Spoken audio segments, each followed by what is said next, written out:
Welcome to this week's episode of Listen to Your Coaches. I am your coach, Mike Wilkins, here with Coach Will Morrill and the producer, Max Jarrell. This week we're talking UFC 321, the Who's Number One card that came to Pittsburgh, Who's Number 130, bunch of seminars that went down, and are we going to talk about the upcoming fights? Yeah. We should at least say something about them. Yeah, right? yeah. All right, cool. Let's get into it. UFC 321, start right at the top. Start with what exactly everybody wants to talk about. Tom Aspinall, Cyril Gane. Oi, oi. Oi, oi, it's your boy. All right. So we were just like kind of getting into this a little bit before we started. Obviously, it's a disappointing ending to what was a really exciting heavyweight fight. Like, I have not been fired up to see heavyweights fight like this in quite some time. As you'd mentioned, I think Gane is seriously underrated, like, by the MMA community, and I think Tom Aspinall is the greatest talent we've seen at heavyweight in quite some time. I'm going to pull us off track just a bit. Yeah, let's go. When was the last time you were excited about a heavyweight title fight? For me, probably John Jones, because like I want to see John Jones at heavyweight. Yeah. So that was exciting. And then like honestly, like heavyweight title fights, I kind of do get excited for it now that I think about it. Like DC Stipe, pumped for all of those. Yeah. Like, you know what I mean? So okay, maybe not heavyweight title fights, but just heavyweight fights in general. Fights in general Very are rarely definitely are they good. Giving me issues. But this one, let's top lock notch. in. So again, Cyril Gane, like very underrated, and he's good on the outside. Aspinall, obviously incredible kind of everywhere.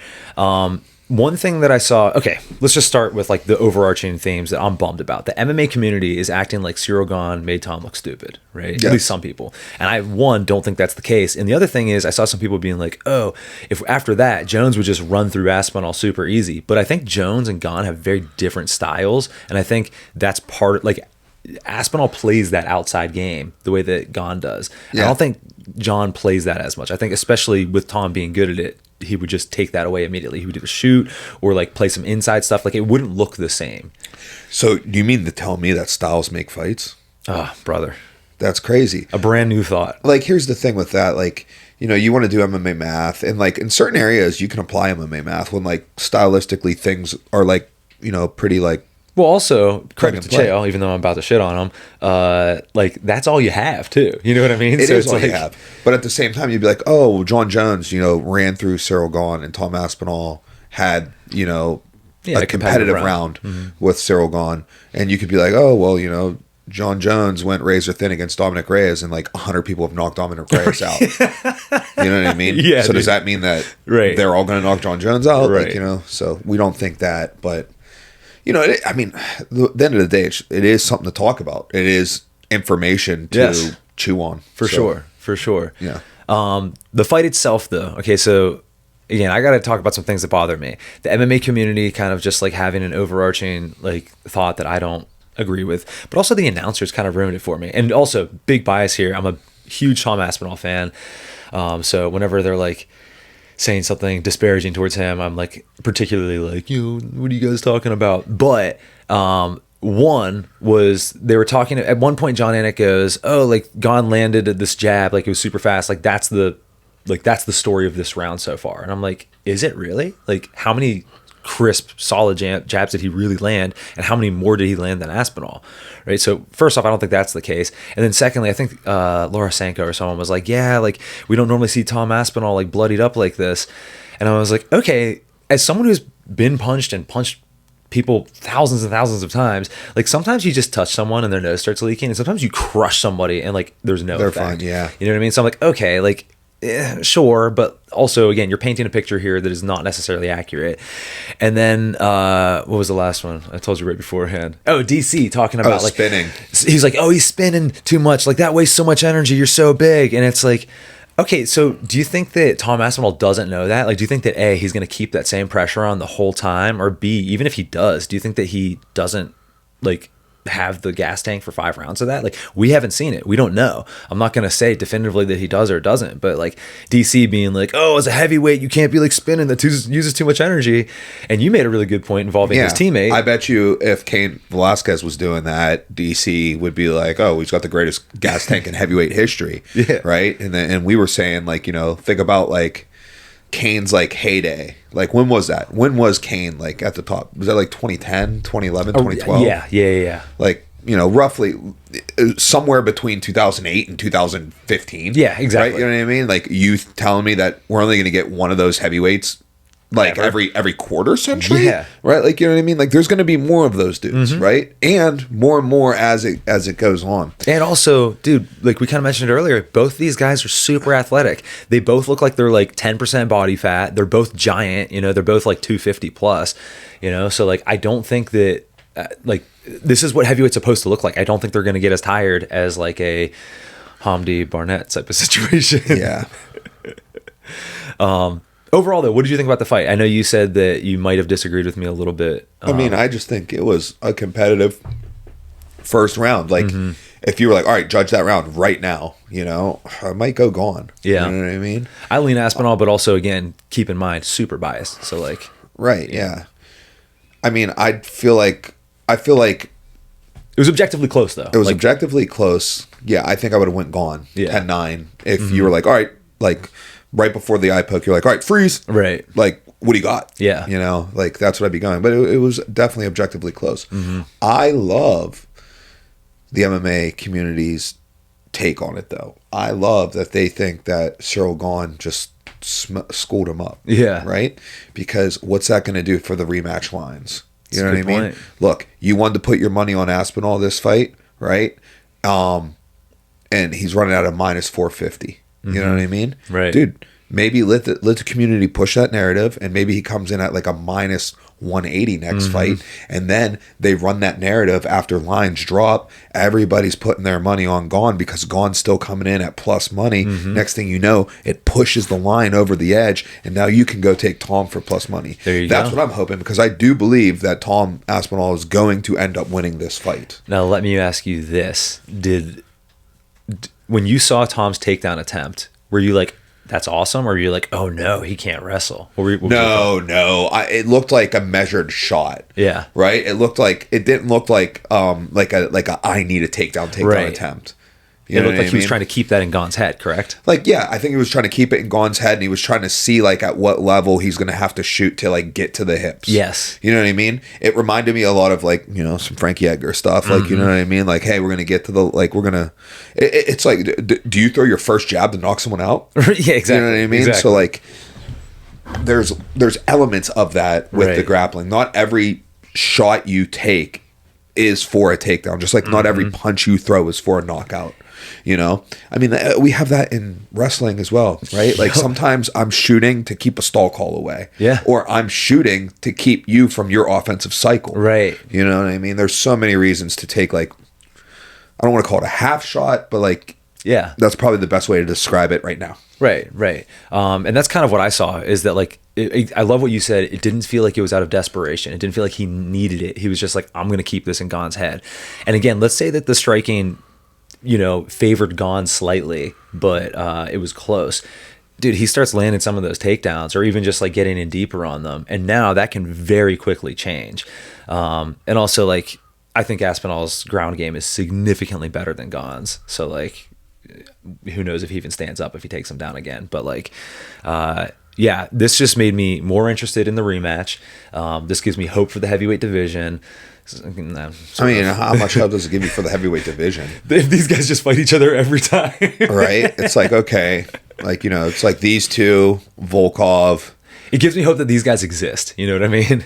Jayton Almeida, like, being such a strong one-sided, like, it's just like an interesting, like, hey, right.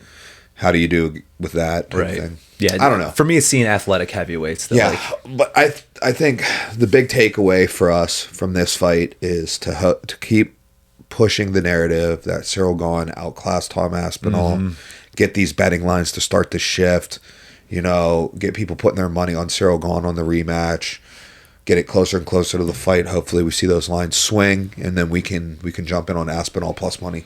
Let's go. That's the goal. Let's go. Let's use our LTYC reach and convince the world that Gane just ruined Tom. I think it's the opposite. I think let's use the lack of our reach to not convince people of what really happened. Yeah.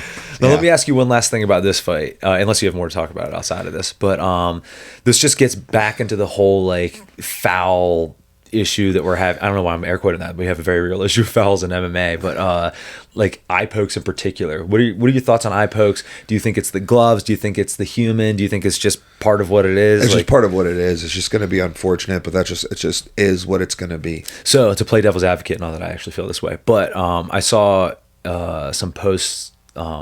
Of course, Jim Miller is hopping on this, and I saw some other guys hopping on this that said like eye pokes tend to occur with specific fighters. Yeah. So do you think that there's anything to that, and maybe how certain guys are training? I mean, Jim Miller has so much more experience than I do, but I have poked somebody in the eye. Mm-hmm. You know, it was the only foul I've ever committed in my 23 fights. I poked Mike Pope in the eye, right?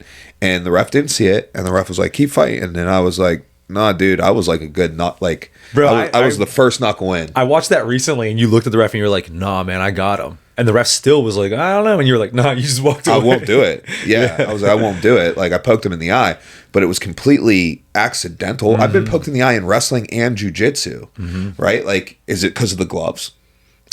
We're not even allowed to strike. Any sport in which you're allowed to put your hands on someone's face, it's going to happen, you know?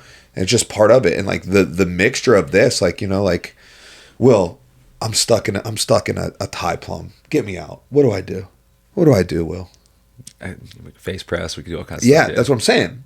You're going to probably, one of the things you're going to teach me to do is push on someone's face. You know what I mean? So, whatever. I mean, eye pokes are just going to be part of it. You can penalize them to try to, like, restrict them as much as you can, but like, you know, I think for me that's what I want to see, just like with fouls period, is a little more consistency. So okay, like, would you take it as far as to say that Tom Aspinall should have won this fight by disqualification then? No, because that's what I'm seeing online. Like, oh, it's a foul to stop the incidental. For what it's worth, I thought this foul was handled perfectly. Give him the 5 minutes, and at the end of the 5 minutes, it didn't feel like when Holland got kicked in the nuts and everyone's kind of like, dude, you got to go. Like, that's kind of the attitude that I felt. Whereas in this, everyone kind of had the attitude of like, if you're not okay, we're just going to stop the fight. You know what I mean? Yeah. And I think that's like how it should be. With that said, you know, we've seen in rules meetings, sometimes refs will say, this is the foul, and if I warn you for this and you poke them, I'm going to take a point. And I'm like, I don't necessarily think that's a bad idea, but like it needs to be enforced across the board with everyone. That's not a foul. You know what I mean? Well, like I hate when they say that. They're like, hey, extending your eye, that's the foul. Right. And I'm like it's not. Exactly. But it's not. And that's why I'm saying there's no, first off, I don't believe that's the foul. And also like they'll say that. It's objectively not. Exactly. I mean, there's fouls in the book. Exactly. You know what I mean? And they say that sometimes, but then they don't enforce it that way. You know what I mean? Then they'll still like, oh, this is your warning, this is your warning. And it's like, I think there should be warnings for holding your fingers in this position. Like, hey, just watch your fingers. Because again, you can hold your fingers there all you want. Just don't poke anyone. And then if you do poke someone, I think it should be like maybe you get one warning unless there's like crazy damage, but then we're already getting to subjective things. I don't know, but I just want to see some sort of consistency amongst like referees and how they get handled, because otherwise you just get people in these weird situations where they don't really know how to get out of it. Yeah, I think the thing to do here is just don't care, just give up and just do the chill. Oh, give up? No, just give up. Just like fucking like, you know, just. It's something we're just going to deal with. Yeah, it's going to be what it's going to be. Actually, I lied. There was one more thing. Chael was saying, like, hey, as a fighter, sometimes you just got to fight with one eye. What are your thoughts on that? Well, I think he's right. Sometimes you do, but sometimes you don't. You know, it's dependent on it, right? Like, there's so much more, there's so much depth to this that, like, maybe is more than what meets the eye, right? Pun intended. But I was about to say, you might be like, oh, like, you know, you shouldn't have to fight compromise, especially something that is a foul. Yeah. Right? It is a foul. Okay. So you shouldn't have to fight compromise from that. But then, like, it's like, okay, like, take the no contest and come back. I mean, like, what if Tom Aspinall was 38? You know what I mean? Maybe fight this out with one eye. Right. You know what I mean? Right. Like, there might not be, like, now you heal up, they rebook it, blah, blah, blah. It's now you're 40. Right. You know? There's like other things, or this is a number one contenders fight. You know what I mean? And it's kind of like one of those things where it's like, oh, who gets the next title shot? Is it the winner of Brady Morales, or is it the winner of this and that? Right. Yeah. And it's like, oh, dude, well, like this fight dictates. This is my chance. Yeah. If I get a title shot, so There's other things in there. I don't know. I was happy how Tom played it though, and I think that kind of agrees with what you're saying. Is like Tom's the champ. There's no like penalty to him taking his time and saying that he can't fight. So like, take your time, brother. Like they could rebook this theoretically if his eye's not like.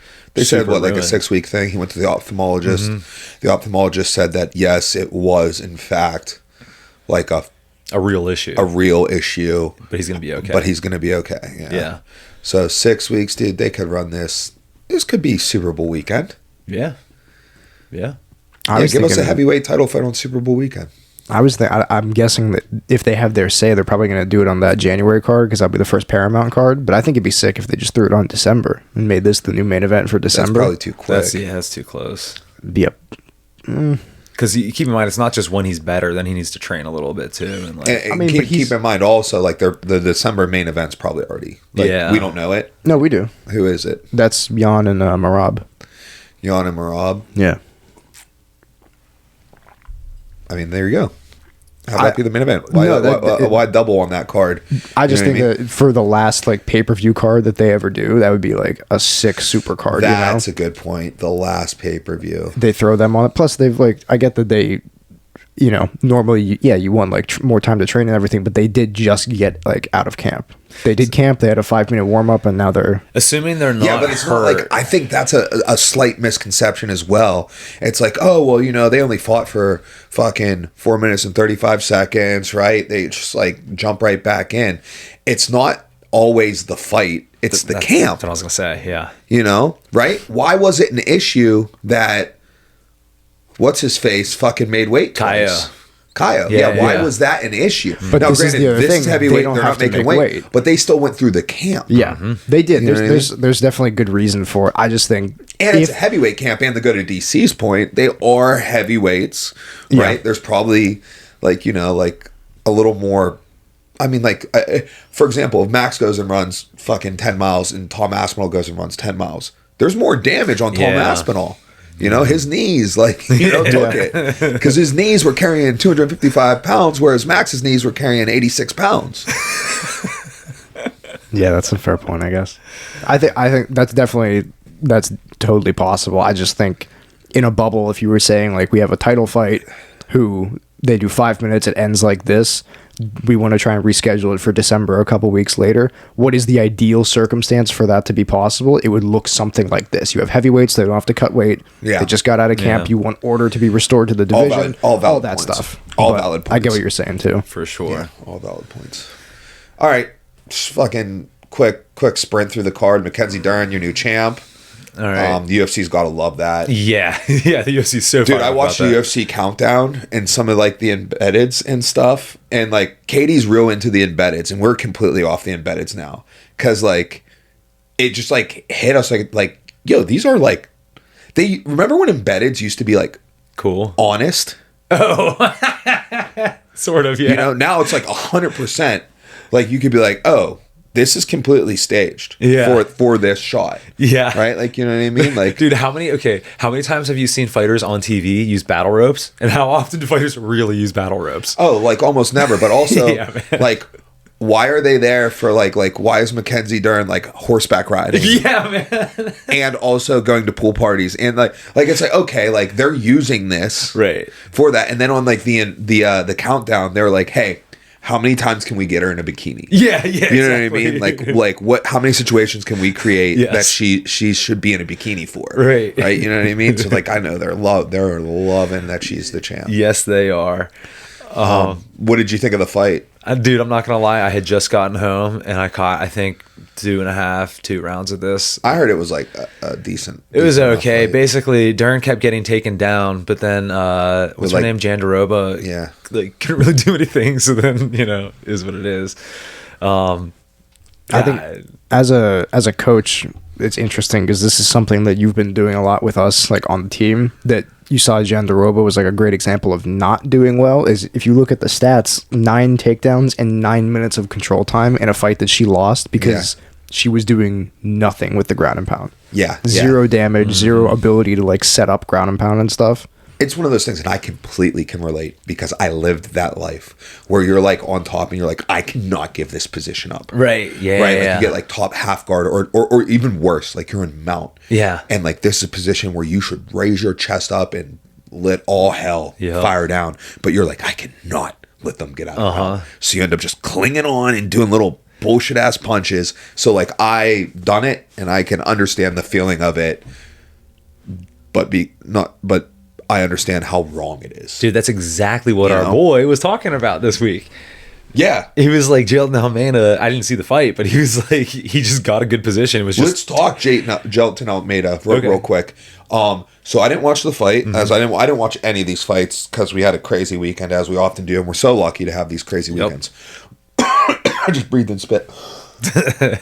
But Volkov got the decision. People were like, it's kind of bullshit, whatever. And some people were like, oh, that's good. You shouldn't be able to win a fight by just like laying on top of somebody, right? Do you agree? I disagree. I think you should be able to win a fight like that. I think it depends what else is all happening. You know what I mean? Like, let's say we're fighting. I'm laying on top of you. You like almost get me in a triangle. I pop out, and then you like hit me with some huge elbows, and then like whatever. But no, so in this circumstance, basically, we just go in, pop, pop, pop. I take you down, and I just like hold you down, and you're trying to get up. If I do nothing and I can't get up, and you do nothing, and you're on top, then yeah, you win. Yeah, 100%. No, sucks and is stupid. Yeah, for sure. It should be penalized. Yes. In other ways, like stalling, maybe a little bit of stalling. We'll get to that. Okay. But other ways outside of the fight, like you don't get as much promotion. Less favorable matchups. The next negotiations aren't going to be sick for you. You know, like things like that. Fans, like natural consequences, such as fans not digging you. Yeah. You know what I mean? Natural consequences will occur, such as that. But as far as the actual like sport, right? You can't be like, oh, this dude wins because the other dude did nothing. Right. Like, you also have to do something. Yeah. You know what I mean? Yeah, you can't just lay on your back and be like, well, he's not doing anything, man. He didn't do nothing. But yeah, so like, just like some stuff that I saw online that I was like, oh, well, actually, I disagree with it in that way. But like, you know, like, were there no stand-ups or anything in that fight? No one watched it, right? So we don't know. Yeah, I didn't watch it. I have no idea. We don't know. Never mind. All right. But with that said, again, in my mind, it just depends on like, what did Volkov do and... whatever, it doesn't matter. Let's roll down the card just real quick. Oh, Umar. Mario Batista. Who watched this? I did not, unfortunately. Neither did I. I saw like a couple clips from it. I did see Mario actually dropped Umar with a head kick. I see that on the stats there. Dropped him with a head kick and still lost the round because he got blanked. Yeah. He won all 3 rounds. Okay, I think cool. Also, dude, 11 takedowns. That's incredible. 11 takedowns. Oh, that's right. Strikes count on the ground. Will, tell me. Like, I'm still landed 81 strikes. Or either of you guys, but as a coach or as specifically like a striking coach here, I thought I saw the clip and Umar's kind of like fainting, looking like he's going to shoot, and Mario does a good job kind of in and out, and then he throws his kick up.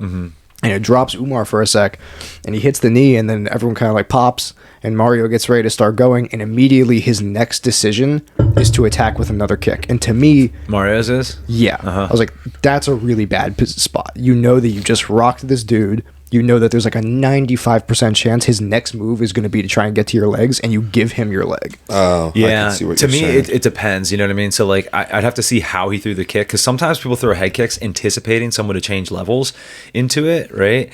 So the first one he kind of did, because he didn't land with the shin. He landed with like the knee on the jaw, you know? And the other thing is... before I get to your point, is that like sometimes you'll see people land something and it works and they get away from it. So like the biggest example you'll see is like low kicks. Someone will hurt someone with low kicks, and as soon as someone's like, you can tell that they're like not moving very well, then they swarm in with punches. Jesus. And that's it. We're getting copywritten on this. Episode's getting pulled down. Let's just cut it right now. But like you see people land effective low kicks, and then they just like start hucking hands all crazy, and it's like, dude, get back to that low kick, man. Like you might even finish it with it. So I'd have to see. It is situational. Interesting. I see. Oh, okay. I would have to see also how Umar normally shoots. See, I didn't feel like that was a terrible decision. The problem is I don't think that Batista's a heavy enough kicker. Where's the drop? Hold on. So you're going to see he gets dropped. He dips into it. That was like upper shin there. and then you'll see he throws it again. I actually think this was a decent decision. Oh, You don't think so? It looked like he was going to see go what I into mean? it. no, I don't think it was a good decision.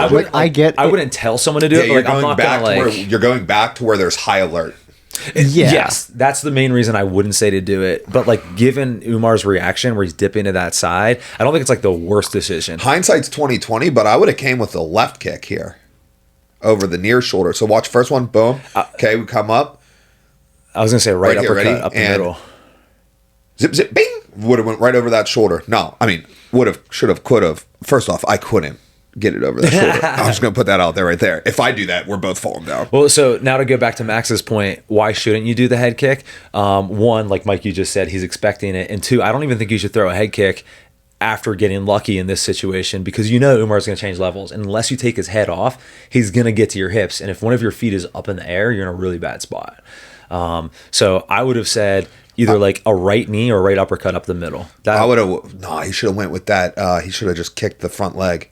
That would have been sick too. On the with the rear kick, Yeah, like yeah, rear yeah. rear Go to the inside, like try to Yeah. sweep it out, put him, and then throw a rear uppercut off it. Now, the only reason why I like throwing the hands instead of that kick low is, again, we can anticipate Umar's going to do something like that. And if you don't pull that rear leg all the way back, now you're getting taken down because you're squaring your hips twice with that. There's no way we can have this on the pod, right?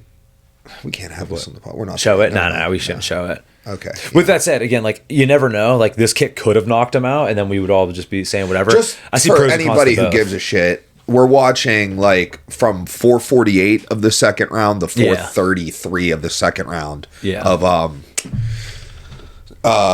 Umar and Mario's fight, and it's on UFC India's YouTube short. I don't know. Okay. Either All way, right, let's move off this. Yeah. Come on, I'm done. Slide down.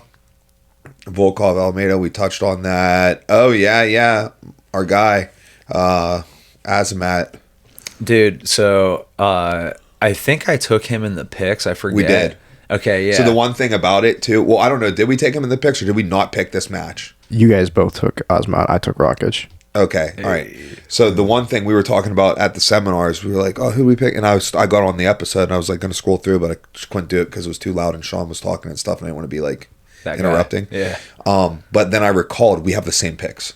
Because I remember being like, Oh, hey, that's right. Yeah, we yeah, have the same picks. Look, I didn't do it on purpose. I actually picked every fight first, Right. you know, because I can run the same picks as you for the rest of the thing and just win. But I forget if I'd seen this guy fight and was interested in him or just saw his record or I forget like why I picked him. But then I saw the weigh-in picture and I He was like way small. I was like, dude, I might have messed up. But nope.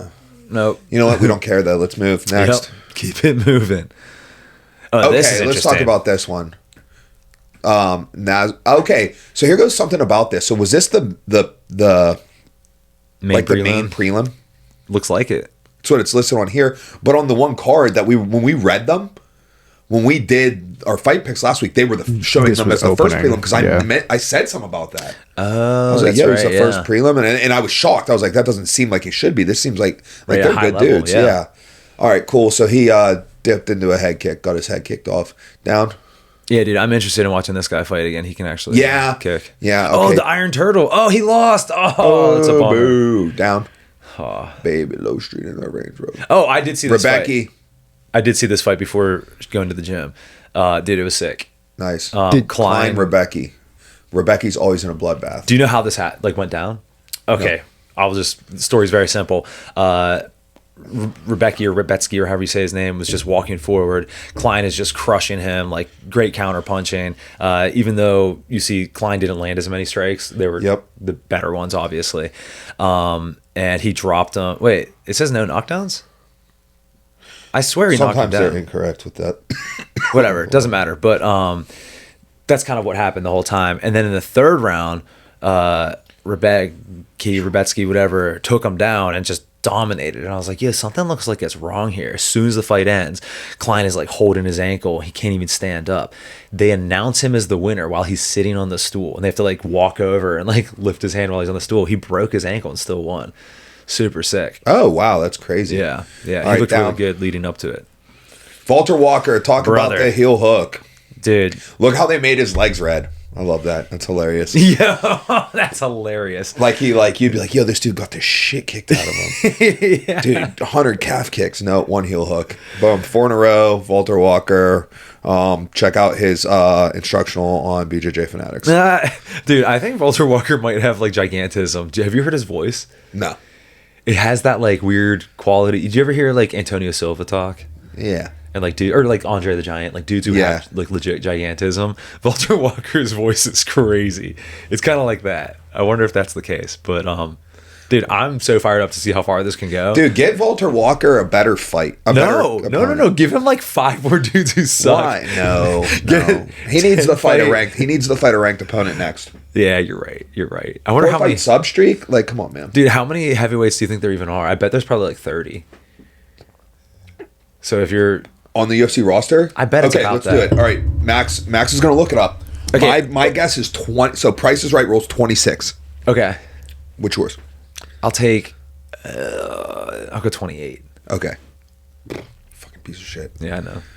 There are currently 30 UFC heavyweight fighters listed. Oh, I should have stuck with it, you idiot. All right. I was afraid it was going to be 29 or something, though. Yeah. All right, down. But yeah, so if you're in the top 50%, then like... Oh, Chris Barnett. Oh, I heard this Nate Wood fight was pretty good. Because I saw this. I had family pictures Saturday morning. So we went out to Youngstown, my family, like Katie and the kids, and both of her brothers and their families, and then her mom. We were getting pictures done for her mom's, like a birthday present for her mom, like professional, look nice pictures. Like we're at a park, like we're actually at the same park that Katie and I did our engagement pictures at. So we're out there doing that, and Danny's got the fights up on the phone, and like in between, like and stuff. So we caught a little bit of this. So yeah, that was something. I don't know. It was Hamdi fun. versus Chris Barnett. I unfortunately caught Walter some of it. Walker called him Chocolate Peppa Pig. Bro. Yeah, that's hilarious. It hits so hard for me because I watch Peppa Pig like 4 or 5 times a week. Okay, that's a kid's show, right? Yeah, it's a kid's show. Gotcha. Yeah, I didn't really like get the reference. I was like, is Daddy just being Pig, racist? Mommy Pig, I don't know how. Like, and her Peppa, and then her little brother's George. Gotcha. George. I unfortunately saw some of that fight. Yeah. All right, dude. We're done with this card. Yeah, All right, we're off. Boom. Dude, okay, was this one like a pretty bad pay-per-view? I mean, how can I have an opinion? I didn't watch it. But I just mean like on paper. Yeah, on paper, yeah. Yeah, they shouldn't have had to pay for it. Yeah, that's okay. All right, so what do you want to do next? You want to just move on to who's number one, and Shawn, and then we move to the UFC? Exactly. All right, so who's number 130 took place in Pittsburgh, Pennsylvania at Sunny Days Arena in North Versailles, Pennsylvania. We were lucky enough to have 2 of our athletes on the card. We had Javi Rodella and Claire Butterfield. Javi opened the card. Claire shut down the prelims. And then, the tournament. Well, there was the tournament, and Kyle O'Hare was also on the card. Oh, that's right. Yeah, so, like cousin, teammate type deal, like homie. Everybody had good performances. But we did come up winless for this, but a lot of good to take away from it. Javi was in a scrap with a really highly ranked kid. Here goes the one thing I do have to say. Out of the people who were on the prelims, right? And that's how you kind of get your locals on the card. And it makes sense. Who's number 1? Put some locals on the prelims because that's how you're going to get your in-person ticket sales. Exactly. Right? And then your big, your worldwide names, that's what's getting you your pay-per-views or your, in Flo's case, your subscriptions. Right. So you use the local to get the people in, and there was a couple local versus local matches, right? Which is sick. You want those, you get some crowd, you got there was one, it was Indio versus Railroad City, and then Leverage, which is Kyle O'Hare versus True Believer and stuff. So a little bit of that. But both of our matches were against brought-ins, right? Matthew, he goes by, everybody calls him Bam Bam. So I'm not up on his last name. I think it's Valdez or something like that, but whatever. Yeah, so absolute stud, 16 years old, wins all the adult division, advanced adult division ADCC Opens, wins them all the time. Just an absolute stud. Javi, fresh off his first round knockout last Saturday, not even a full week removed, goes in, high level grappling match, 9-minute match, dude, and it was a scrap. Javi lost the decision. There was a moment I would say about 1/3 of the way through this 9-minute match. Javi dives for like he's playing. It's standing versus seated, so he's like working on passing. Matthew's got like a really good versatile guard. So Javi's like, I'm going to go over the top of this, right? So he dives over for like a diving like Kimura thing. Right, yeah. And as Matthew like rocks back to bring his knees in, Javi catches a knee, and he was like a little nauseous and stuff after. Yeah. Did he hit you up? No. Okay, yeah, you don't listen to nobody. I told him to hit you up about like the protocol. creatine protocol. Yeah. All right. Like I was like, there's like it hydrates your brain. Yeah, like, remind me afterwards. Oh, I tried like like being like, hey, I was like, I don't know what to do, but Will does, and I know that like it's a creatine dosing, and it's to help like it hydrates your brain, so that's good for your brain. it's not that it hydrates your brain. It doesn't matter, but Whatever. It's good. Provides energy for your brain, what your brain needs at that point. Okay, all right, whatever. So blah blah blah. So good match for Javi there, and then Claire was going against my god, Emily Leyva. Okay, cool. I was gonna forget her last name for a second. Emily Leyva, purple belt world champ, brown belt pan champ, just a few weeks ago. So Claire's coming in pretty heavy underdog. And she's on she's Sarah Galval's training partner, Andre Galval's her coach. She's on the Autos, and they're part of they have this squad of these up and coming women, and they're the Autos dream team, right. and they're Killers. freaking legit, dude. Super good. So the way these matches are scored or judged, I should say, it's judged off the whole match, right? So these prelims, they're 9-minute matches, and it's just judged off of the whole match. There's no points and stuff. You have criteria where you're awarding near submissions and things of that nature, and then it progressively goes down to positional things when you need more determination. And every third of the way through, so in a 9-minute match, at the 3-minute mark and the 6-minute mark, the judges put in who they think, if the match ended right now, who won. Right. And then the announcer goes, judges favor blue. Right. And all the lights turn blue. And you're either the blue or the red corner. Right, yeah. Now you could win 2 judges' favors and then still lose the match on the judges, right? Let's say after 3 minutes, I was kind of beating you, and after 6 minutes, I'm still kind of beating you. But then in that 9 minute, you took my back, you passed my guard or something along those lines, right? It's not rounds. It's not 10-9 rounds. Exactly. Yeah. So anyhow, we got to the first judge's favor. Claire, opponent pull guard. Claire's getting to some passing. She's a little hesitant, but she's kind of gaining momentum. Doesn't solidify a pass, but it's near pass. Emily's doing a great job retaining her guard and stuff. And the first judge's favor comes out, and it's competitive, right? So it's kind of exciting. And judge's favor, blue, and I look, that's Claire, and I'm like, Claire, you got the first judge's favor. She gets put in a closed guard a little bit. I'm getting a little bit antsy here, and I'm like, all right, we got to stand, and she stands up in the guard. Leaves kind of the arms a little extended, and Emily just does a great job at rotating the hips, bringing them up to the shoulder, and she's able to arm lock Claire. Claire scoops her up and stuff, but she's able to get the arm lock. But it's a bummer, but it's one of the biggest stages in jiu-jitsu, and hopefully Claire takes some confidence away from it, because I'd say she was passing at 70. Now everybody loses a little bit in competition normally, right? But she was going at 75% commitment, Right. Yeah. You know what I mean? Because just a little bit oh, is this supposed to work? At this level, am I supposed to be able to? Right. Yeah. Type of thing. So hopefully that builds some confidence. We can pull from that for East Coast trials, which are in a few weeks. I got 2 things to add about Claire. One, dude, I have regularly been driving, and if you guys live in Pittsburgh, you guys might be familiar with a hill called Rialto, where pigs run, right? Yeah. And it's super steep. Super steep hill. And multiple times I've driven past and seen Claire running steps. Which is super sick. Before she's about to go train other things too. Yeah. You know how often I tell her to go run those steps? Oh, Mike, why don't you fill us in and tell us how much you crack down and tell her to go run? So never once in my entire life. Never once. But I hear it. And you know how many times she's told me she's going to do it, or told me that she had done it? 0. Never once. Oh, dude, who'd have thought? Never once. The only reason I know it happens is because you tell me. You're like, oh, I saw Claire running Rialto. Dude, who'd have thought? The people who do really, really well, they do things on their own, and they don't do things on their own. Yeah, for a pat on the back. The other thing that's pretty badass about Claire. Yeah, that's a good thing. Yeah, it doesn't do it for a pat on the back. And the other thing too is Claire, she's 33. She's got a real career. You know what I mean? Like, So, like, you know what I mean? It's hard enough to get fighters who like Yeah. want this to be their career. Right. They're like, yeah, I want this, and they think they're doing something. Yeah, dude. That's the fun. And what I've learned over these years of coaching is you can't lead. You can't do it for them. Yep. You know what I mean? You can't want it for them. Yep. So like it's to the point like a lot of my fighters might be like, oh, whoa, I've never even heard you say we should do something like that. Like, yeah, I'm not gonna tell you. If we need to tell you, it's too bad. Yeah. Too bad. You should have like. It's got to be coming from you. Yep. For it to matter, it can't be you doing what I say. This had to come from you. Yes. You had to do this on your own without like, yeah. And it's behind closed doors. 100%. So speaking of behind closed doors, so on Friday, right, when WNO is going down, I'm at Monroeville, I'm getting some pads with Britt and Lucas and whatever.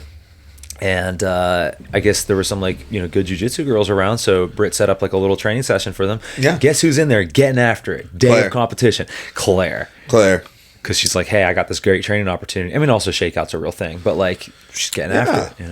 Yeah. It's pretty sick. All right, so onto the WNO main card. It was actually a super sick main card. There was an 8-man open weight bracket, and then also 3 other super fights that they could like weasel in between some matches to give the athletes some breaks. Rest. Yeah. Ultimately, when the dust settled, Declan Moody was your open weight champ. Declan Moody of B Team, now Simple Man Martial Arts. I think it's Simple Man. Yeah. Simple Men. I think it's Simple Man Martial Arts, formerly B Team. He's your open weight champion. He was in a razor thin match with Dante Leon, who was the smallest in the finals. Yeah. Who is the smallest in the bracket. I could be a little like favoritism, but I had it for Dante. Although I can't admit it was very close. One of the things too is like I heard some people being like, oh, like like Dante's giving up like all this weight and this and that, and like if it's an open weight bracket, it doesn't matter. Right. It's like right. This You can't be like be like, oh, and then Declan couldn't pass his guard. Right. Like it's an open weight bracket. It doesn't matter. Yeah. It doesn't matter that you were the smaller person because this is an open weight bracket. We can't like be like, oh, well, since you're smaller, you get a handicap. Right. Yeah. Exactly. On scoring. Right. Like it is what it is. You have to treat it as if all things are equal. Also, what if it's a grueling? What were they? 9-10 minute matches? 9s. Okay, so it's a 9-minute match. Because it was tournaments. Normally, who's number one, like main card matches are 15-minute matches, and all the 3 super fights were 15-minute matches. But because these people were doing 3 matches in one night, they were 9s. So at the end of a 9-minute round, generally speaking, the smaller guy's probably going to have more energy in the tank. So does that mean towards the end of the round, now we start to wait at the other direction, judging wise? Like, yeah, you can't. It's just it is what it is. Yeah, but I did have it for Dante, but I could completely understand you having it for Declan, but I don't know. All right, yeah, there was that. Gavin Corbet over Owen Jones. Sarah Galval with a super sick performance and arm lock over Trinity Pun. And Devontae Johnson with a decision win over Gutenberg. Yeah, so that's who's number 1. Super sick. Super sick. But with who's number 1 being in town, bringing all these high-level jiu-jitsu athletes, there was a handful of seminars to be had on Saturday, starting with Shawn Williams. Shawn Williams came through our Strip District location, did a gi seminar on the straddle position. Was super sick. I heard I was at Family Photos for that, unfortunately. That ran 9 to 11. Following that, the Corby brothers ran a CLA seminar from 11 to 1. That was no gi. Talked to some of the Mat Factory hosted that one. Used our location just for like the mat space, but that was a Mat Factory seminar. Heard a lot of great things about that. We'll be working some of that concepts in as well. And then Shawn came back for the afternoon, in which we had an MMA clinic, which those are rare seminar, like MMA seminar. When's the last time we had one? Tyron Woodley, right? Yeah.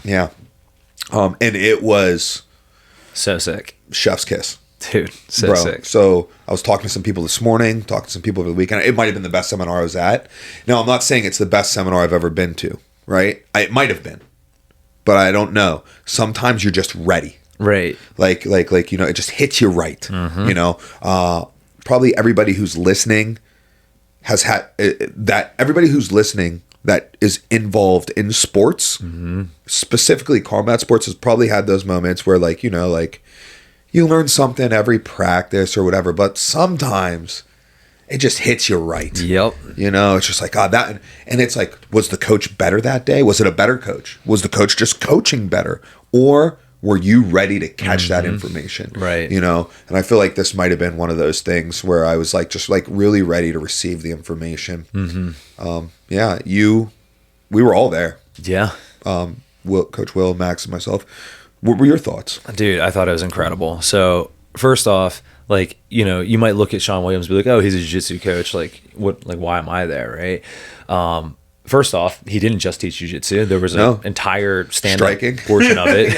There was striking involved. And it was relatively based on, like, getting to the takedown. But one of the things that Shawn said that I'm a really big proponent of is he was like, a takedown and a strike are interchangeable. Like, they're essentially the same thing. Because, like, you know what I love about some of these things? Because, so we bring these high-level coaches in, right? And for those of you who don't know, Shawn Williams was like Renzo's like third black belt, and was heavily involved in George St. Pierre's, you know, MMA career. So like that's all you really need to know about it. So real high level coach, and all of the athletes in the seminar were privy to this knowledge, right? So they're understanding, okay, this coach is a higher level coach than my coaches, you know? And when they go and they say the same thing that we say, like for me as a coach, I'm like, oh, okay, it's like affirmation. Yeah, it reinforces like, oh, we're doing the right thing. And then what I assume it does, and Max can speak to this, for the athletes, it's like, okay, my coaches might know something, right? Yeah. You know what I mean? They're like, oh, that's what Mike said, or that's what Will said, and it's like, okay, if this dude's saying it and my coaches said it like independently, you know, we might not be doing so bad. Exactly. So that was like one of the big concepts that he said, is he was like, hey, it's all interchangeable. And that's something I talk about all the time when it comes to stand up. And so like, that was just like you said, super awesome to hear. And then again, it kind of gets into, and he was using specific techniques and showing specific techniques in depth on how to use the concept he was talking about. Yeah. Which, that's great. Collecting techniques is important. However, it was concept based, and that's why I was extremely excited, even if it was strictly jiu-jitsu. I mean, one, I like jiu-jitsu, whatever, but also because really good concepts transcend sports, right? So like, especially in combat sports. So, you know, something that might apply on the ground also applies standing, you know what I mean? And whether that's in the clinch, whether that's actually an outside fighting, whether it's just like a mindset thing, whether it's, you know, like a positional thing, there's so many little aspects where like he'll mention a concept and I'm like, that applies to what I do as well. Yeah. And hearing somebody who like, okay, when you watch somebody who's maybe like just started coaching, right? And then you also watch someone like Shawn Williams present their information, like you can kind of tell. And I'm not saying that somebody who just learned information and is now passing it on isn't a good coach, right? Like I've been there, you've been there, like it's just, that's part of the game. You have to start somewhere. But you can just tell a difference with someone who's like a master of their craft. Yeah. And Shawn's one of those dudes, when he's talking, you can tell he's a master of his craft. And anybody who is a master of their craft, you can learn something from, right? It's the whole like Musashi thing. Yeah, no, for sure. You know, learning the way in one thing, learning all things, have to, whatever, to appreciate your own art, you have to appreciate other people's stuff like that. And so I got a lot out of this. And the other thing that was super cool is Lucas in particular asked one very specific question. I'm not gonna say what it was because it gives some things away, but he asked a question about a jiu-jitsu specific thing. And I was like, dude, that is literally one of the subsystems that I use, standing, and like teach standing. And like I said it to him, he was like, oh yeah, like that makes sense. And I was like, the fact that he's asking such high level questions and I can just see that, like, who was I talking? Yeah, it was so incredible. I really loved that seminar. I was telling somebody, was it Parker? I was telling somebody how good the seminar was. And I was like, yeah, you know, and it was like the whole fight team was there, right?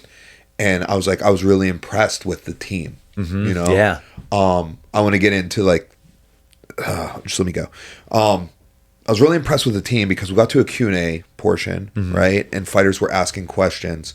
And I don't think it's a big secret that if you were to divide our schools into sections, jiu-jitsu team, striking team, and MMA team, the MMA team collectively, lowest IQ.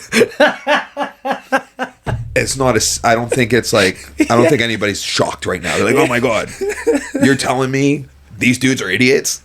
Because I'm telling you that they are, right? Like, the dumbest people that I interact with on a day-to-day basis are my fighters. They're so stupid. And I was so proud of the questions they were asking Shawn. I was like, oh my God, maybe you're not an idiot. You know, like, no one asked a dumb question. Yeah. Everybody asked thoughtful questions. And I could see how the questions pertained to things outside the seminar that were like, right. They're like, oh, this thing in the seminar gave me like an inkling. And like, hey, and here goes the other thing too. It was the bravery of asking, the courage of asking. Yeah. Because I've been in seminars where there's like a Q&A portion and I'm just like, I'm not going to ask a question. Yeah. Like, I want to ask. I would love to know what you think of this, but I'm just like, I'm not going to ask a question. Right. And people were just like willing to jump off of like the subject matter. Cause like some you're supposed to like roughly stay around the subject matter, but I felt like this started to feel really like welcoming and opening. So people were jumping off subject matter and asking just like really like great questions. And I think that like the most value I got out of it was from the Q&A. Interesting. Yeah. Yeah. Max, what did you think of this seminar? Like, what was your like favorite part of the seminar? I really liked, well, first of all, I thought it's exactly how I would want a seminar run for me, possibly because of some of the IQ things you mentioned, but I felt like he was very like, we looked at like, 3 different things pretty much, like we did on the feet, and then we worked on the like 2 different positions or 2 different ways of passing from half guard and that straddle, which are like similar positions. It's similar like methodologies, you know?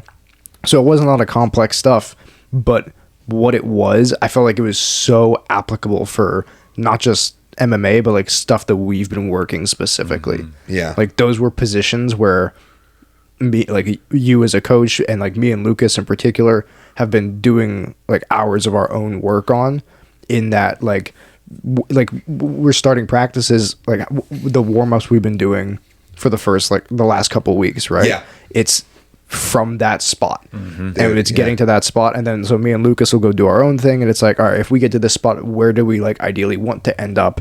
And I felt like it was really cool because we started on the feet, which had some like striking stuff with the jab that I really am looking forward to trying to implement. But then we got into like the straddle stuff, and I remember kind of thinking, I was like, it's interesting to me that he just kind of skipped over the transition from the feet to this position here. And at some point someone asked him about it, and he was like, don't worry, we'll get to that later, like how we end up here. And then like going through all of it, and we got to the Q&A part, and he was talking about like that thing, I'm not going to say anything descriptive, but standing up and like hooking here. Yeah. And I did it, and I was working on it with Jonas, and I got to that position, and I kind of hit like just shucking the legs off like I usually do from there. And I was like, oh, as soon as I just throw the legs by, I'm in the position that we started from earlier. And it kind of came full circle. That was the part to me that was like my favorite. It felt like a full circle moment at the end when I was like, this thing that we've been working in, that little detail with the hips, little things like that I'm like, we've been working a lot of this recently. And then I finished it, and I did the move I wanted to do, and I ended up in the position that he started us from. And I was like, I can see the vision now, you know? It's like learning like a jab, and then learning a cross, and then learning a hook, and then learning that you can throw them in combination with each other. Like, oh my God. Yeah, exactly. You mean this sets up this, and that sets up that? Right. It's like, oh my God. So it was really cool. Also, like, how it lined up with like what we've been focused on, like as a team, and even like the small group, like the people who can make the morning session, the small group session. We've been like very focused on like these exact things. Right. So that was really good. And it wasn't like I was like, hey, Shawn, we've been working these. Can you do this? Like he came in and he was like, hey, what do you think I do this and this? And I was like, that sounds just fine to me.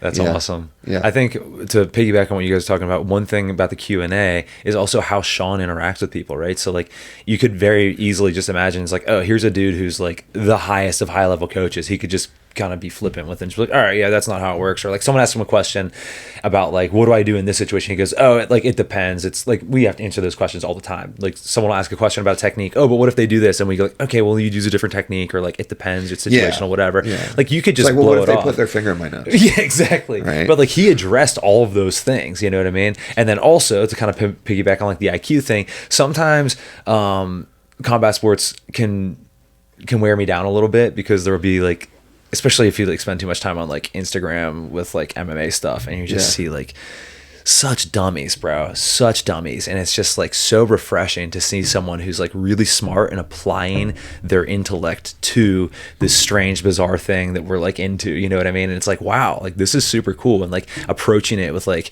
a, academic kind of mind, and like thinking about how to create those, like you were talking before, loops that you were mentioning. And like, I love that. It was great. I also feel like, so there's a couple things that I want to say about this. So like, number one, I feel very thankful that I have access to Shawn, because like, 100%. like I got a little bit more access than like your average bear. Yeah. Like I can send him a video, right, and be like, hey, we're having trouble with this. Right. Now I wouldn't like.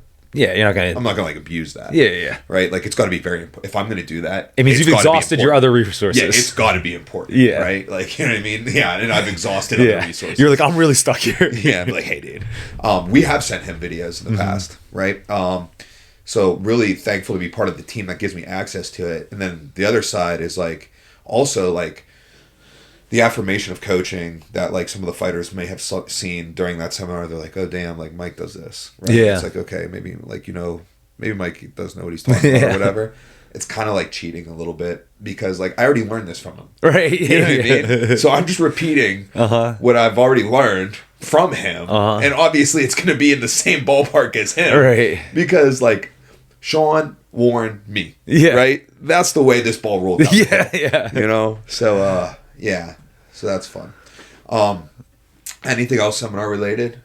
No, I think we covered it pretty well. It was really cool. All right, let's move on to this upcoming UFC card. Let's just take a peek at it. Yeah, let's see what we got. Rip through it. Should we look at the our picks from? Yeah, okay, cool. Well, no, let's look at the card and we'll make our picks and then review it. Gotcha. That's a good call. All right, so we got Steve Garcia versus David Onama. This takes place. Scroll up just a bit for me, buddy. Oh, perfect. And it's Apex, a 7 p.m. So it's a 4 card. p.m. prelim, 7 p.m. main card. Love it. All right. Ay. Wow. I don't know about that. Cool. I think I might be taking Onama in this fight with Steve Garcia.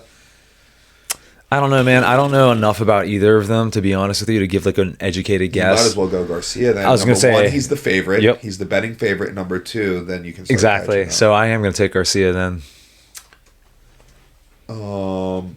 Max, who are you taking? I'm taking Garcia on this one. I'm surprised.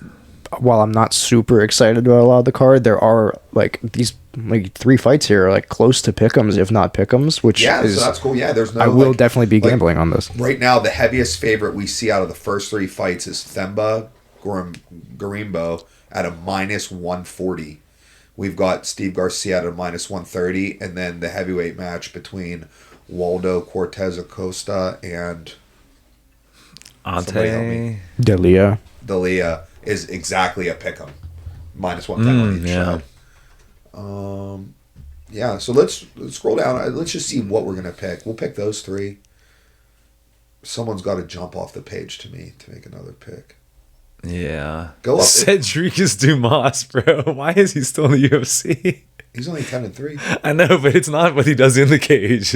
Oh, what's his deal? He's just constantly getting arrested. What's bro. up with this Estevam guy? 14-0 flyweight. Oh, interesting. That's a fight to keep our eye on. There's a flyweight fight between Alan Nascimento and Rafael Estevam. 2 Brazilians. Mike, you just flyweight. like learned how to start pronouncing names all of a sudden. This is crazy. Was I correct? Yeah. Hey. Yeah. You know what they say? Even a broken clock is right 2 times a Hey, day. what do you know? Yeah, I haven't seen I haven't paid much attention to this guy, but Rafael Estevam, he's got a win over Charles Johnson. All right, you know what we're He's going to do? undefeated before and after facing Charles Johnson. That's like unheard of. All right, that'll be your LTYC fight to watch. As you know, we are Big especially flyweight fans fans. of the flyweight division and trying to make it great again. Scroll down. That's our fight to watch. Do we give a shit about any other fights? Such as DeMoss nor DeMont?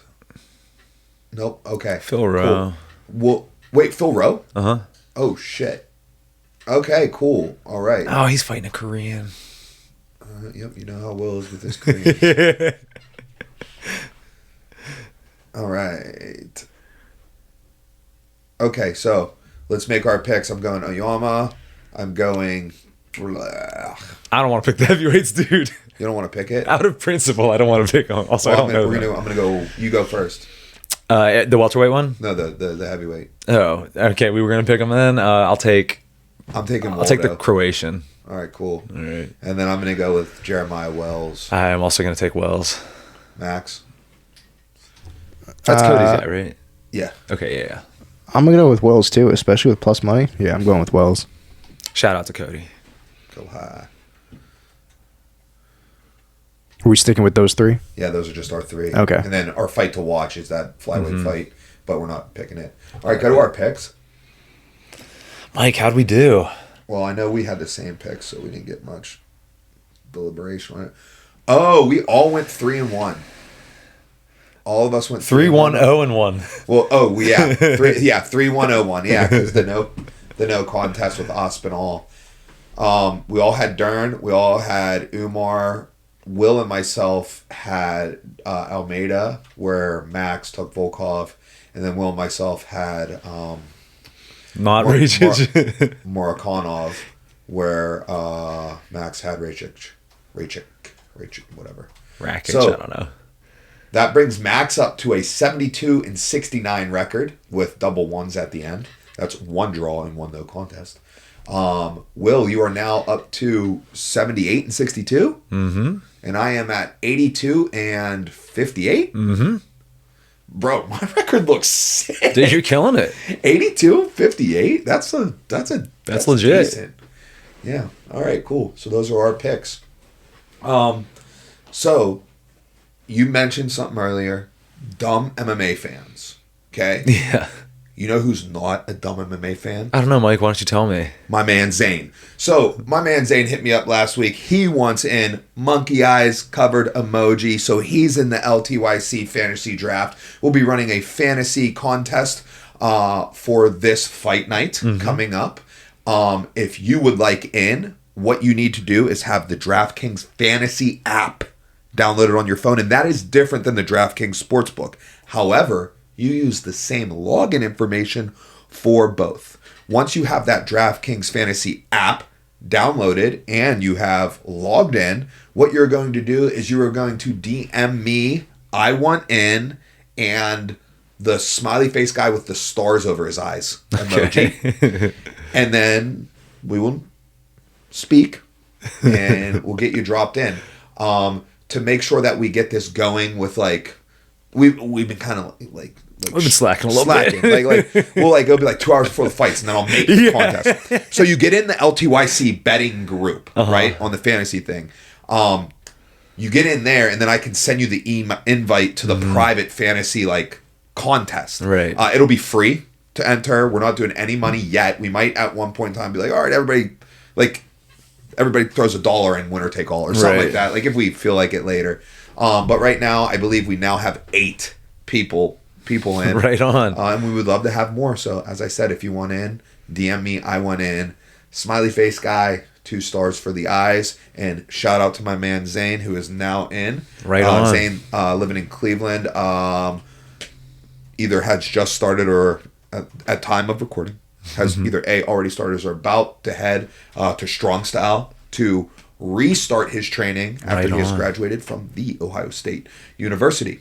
Congratulations. All right, guys, that's it for this week's episode of Listen to Your Coaches, and we'll catch you next time.